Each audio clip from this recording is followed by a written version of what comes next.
Hello, and welcome to the channel. Today, I'll guide you through how to manage notifications in the Spotify mobile app. Whether you want to stay updated on new music or control your alerts, this simple process will help you customize your experience easily. First, open the Spotify app on your mobile device.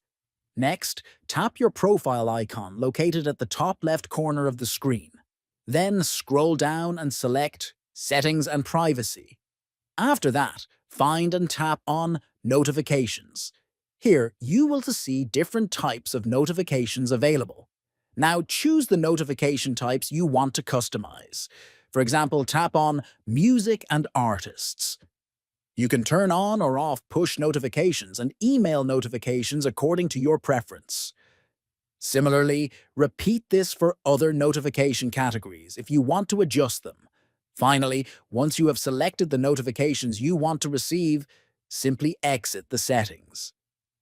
Your preferences will be saved automatically, and you'll get notified exactly how you want. Thank you for watching. Managing your Spotify notifications helps you stay connected without getting overwhelmed. Don't forget to subscribe for more helpful tips like this. See you in the next video.